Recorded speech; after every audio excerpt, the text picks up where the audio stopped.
Electroheads, Eilis here, and today we're talking money because the best things in life might be free, but cars, they ain't, and EVs especially have a reputation as being more pricey than most. So in today's video, we're gonna take a look at ways that you can get your hands on one without having to, I don't know, sell a kidney or start a cryptocurrency.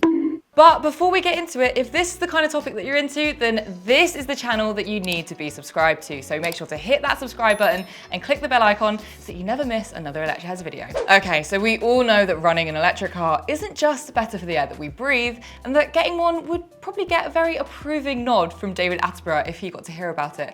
But it's also much better for your wallet. Research released recently from the Electric Car Cost Index revealed that the cost of fuel for an EV for 8,000 miles a year works out at 61% cheaper than a petrol equivalent.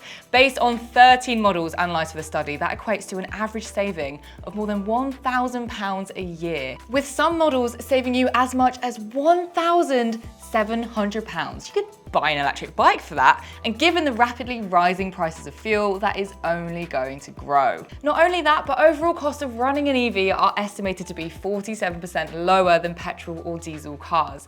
Maintenance is cheaper because there are fewer moving parts on an EV, and the study even found that insuring electric cars has now become cheaper too. And of course, in the UK, currently, you don't have to pay road tax on an EV either. So to summarise, crucially, the study found that owning and running an electric car is now cheaper than an internal combustion one. Even when you take into account the higher purchase price, an EV is likely to save you an average of almost £4,000 over a 7-year period. That's pretty amazing. I mean, for £4 grand, you could buy yourself a brand new hot tub or this weird Hobbit house. But it's no good if you can't actually afford to get your hands on an electric car in the first place now, is it? Because for a lot of us, we haven't got a spare 50 grand lying around to drop on a brand new Tesla. So what do? Well, there are options out there. So first up, I want to talk you through the cheapest EVs. If you want to go really small, you'll soon be able to buy the dinky little Citroen Ami in the UK. And for just over 7.5 grand from new, it's super cute and that's super cheap. So what's the catch? Well, there are three: the size, the range, and the speed. The Ami is just a 2-seater and has a top speed of just 28 miles per hour and a range of 46 miles. So it's going to be great as a little city runaround, but what if you want more? What if you're essentially looking for a like-for-like replacement for your current petrol or diesel car? Again, there are options out there and they may be cheaper than a Tesla, but I wouldn't go as far as saying that they're actually cheap. For under 30k, you could have a brand new Renault Zoe, a Peugeot E208, a Nissan Leaf, yep, they're still going, a Vauxhall Corsa E,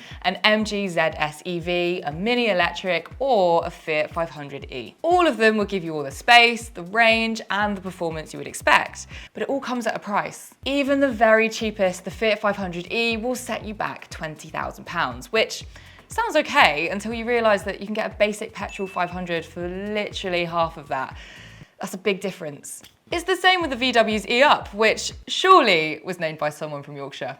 E-Up, which costs over £5,500 more than the top of the range petrol equivalent. So while EVs are becoming cheaper as production volumes increase, they are currently still more expensive to buy off the forecourt than their internal combustion ancestors. So again, assuming you haven't got a spare 20k burning a hole in your pocket, what are your options? First off, the government is ready to help you. They want you to switch to an electric car. So by 2030, you won't even be able to buy a new petrol or diesel car, and the suits down in London are even ready to give you actual money to go electric right now. Up to £1,500 for an EV, priced under £32,000 in fact. And that's great. Here at Electroheads, we're thrilled that helping people go electric is actual government policy, backed by actual cash incentives. But let's be honest, £1,500 off the price of a £30,000 or even £20,000 car still leaves you needing to find a hell of a lot of cash. Of course, you could buy your new EV on PCP, which is a form of financing your car, which is,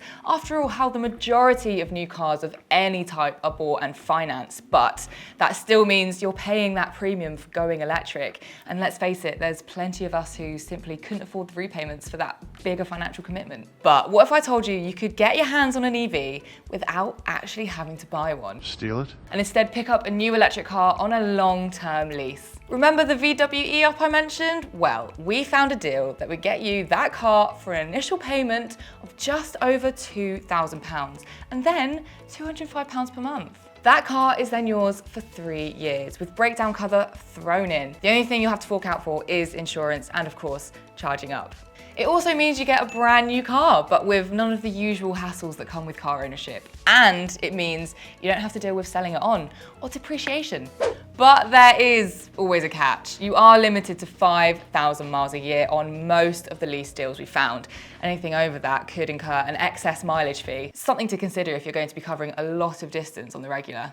But wait, there's a part 2 to this one that could make it even cheaper. That's right, you heard me. Remember the cycle to work scheme where an amount is deducted from your salary before tax and national insurance are applied to help you to get a cheap bike? Well, you can do the same thing to get an electric car. Yes, yeah, it's true. And it could save you a sack full of cash. In fact, the electric car scheme reckons it can save you between 30 and 60%. For example, a standard range Tesla Model 3 would cost you 570 quid a month on a normal lease or around 550 per month on PCP finance. But with the tax savings from a salary sacrifice scheme and depending on the tax bracket that you're in, that very same car could cost you just £351 a month. And the best bit, you don't have to put down a deposit, which is often the biggest barrier for many people who could afford the monthly repayments but struggle to get that big lump sum together in the first place. So you could get that VW E-Up for just £161 a month, but again, without having to find the initial deposit. It's pretty good, right? The only catch with that one is you have to work for a company that takes part in the scheme, so check with your employer on that one.